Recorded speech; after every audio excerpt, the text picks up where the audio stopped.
wood plank natin. Ayan, na-stain na at kulang pa to sa stain.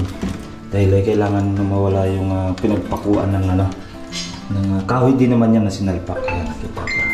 Naka first na sanding sealer pa lang yan. First na sanding sealer. At bantuan pa natin. Titimpla natin yung sanding sealer para medyo tumingkad konti. Okay. Bar counter. Ayan. Ayan, bar counter natin. Ayan. Mapapansin nyo, ito lang siya. Ito lang yung kapal niya.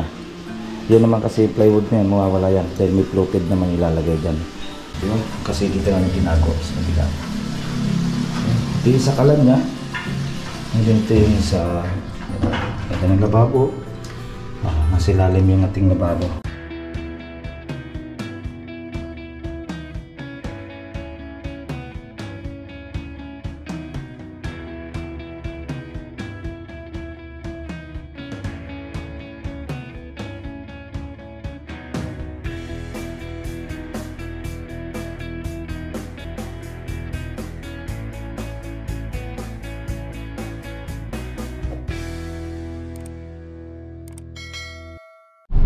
Yan mga boss, at good morning. Ayan, at araw ng Friday.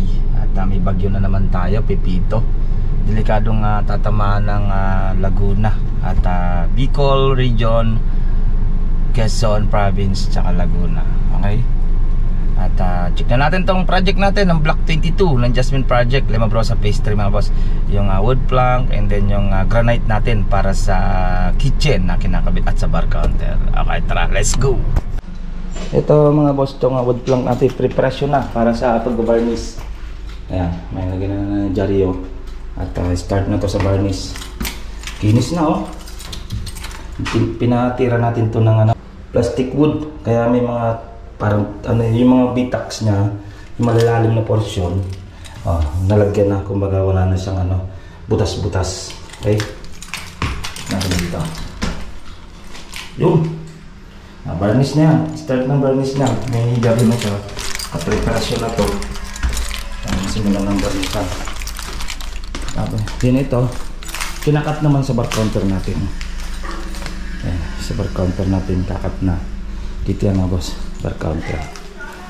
Ayun no. Yung ating nakapix na. Malinis, di ba? Ayan, kapantay lang tayo dito. Pantay lang yung lababo natin nasa ilalim. Ito yung lababo, ito talaga yung pang granite. Ito yung solid. And then yan, yung binutas natin yan. Sa gripo. Okay. Ito naman sa kalan lang naman to. Ayan, mayroon na rin naman dito. Ayan, patong na lang naman yung sidings. Sidings din nun. Ayan, yung sidings naman ito, lalagyan lang natin ng kawad. Puro epoxy yan, yung ginamit natin. Epoxy AMB para kapit na kapit. Pang matagalan. Itong bar counter, abangan nyo ito.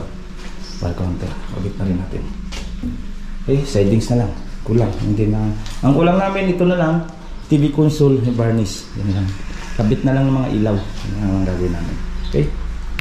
Okay, at silipin na natin itong wood plank natin. Ayan, na-stain na. At kulang pa to sa stain. Dahil kailangan mawala yung pinagpakuan ng kahoy din naman yan na sinalpak. Ayan, nakita pa. Naka first na sanding sealer pa lang yan. First na sanding sealer. At bantuan pa natin. Titimpla natin yung sanding sealer para medyo tumingkad konti. Okay. Yan. At napaido na ng ng stain. Kaso stain pa natin para mahabol-habol yung ibang matingkat na kulay.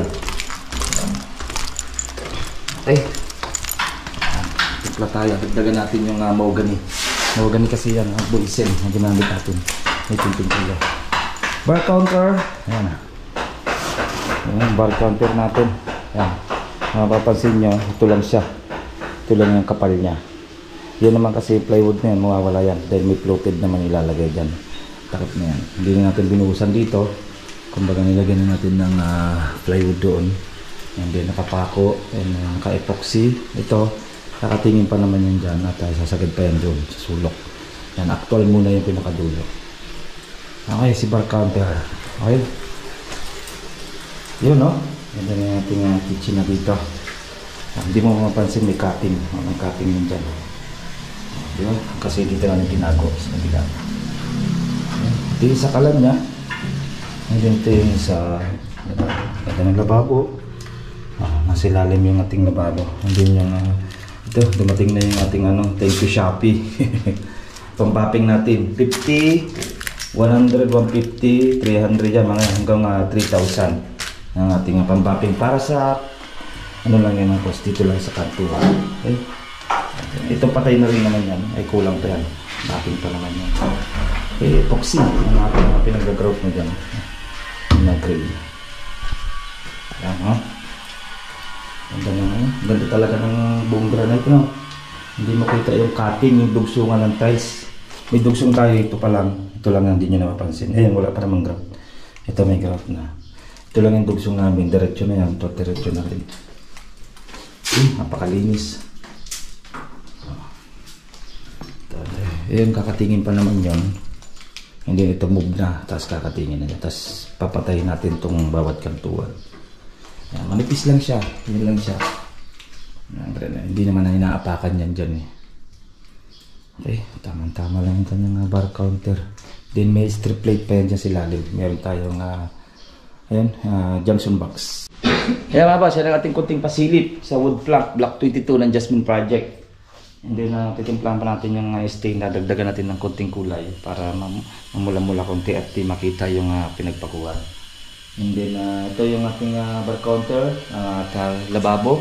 Ayan, kabit na rin yung kanyang granite. Okay, nandito na lang mga boss at ingat-ingat tayo. Next update ko, yung binubuhusan natin ngayong araw ng Friday, Block 16 ng slab natin pa second floor. Ayan, binubuhusan na natin ngayon. Ayan, next update. Bye bukas tayo mga boss. Hanggang dito na lang at ingat-ingat tayo. Bye-bye, bye-bye. Ito pong J. Uragon Vlog, napakaganda po ng channel na ito, no? Tungkol po ito sa construction. Actual construction po ang channel na ito, no? Pag pinanood nyo po ito, panalo po kayo sa channel na ito. Napakaganda po ng mga video niya. Lalo na pong magaganda, no, yung mga iba't ibang design niya. Kakaiba po yung mga iba't ibang design niya sa mga kisame. Subukan nyo po panoorin J. Uragon Vlog na ito. Matutuwa po kayo pag pinanood nyo po yung mga video niya. Maraming salamat po.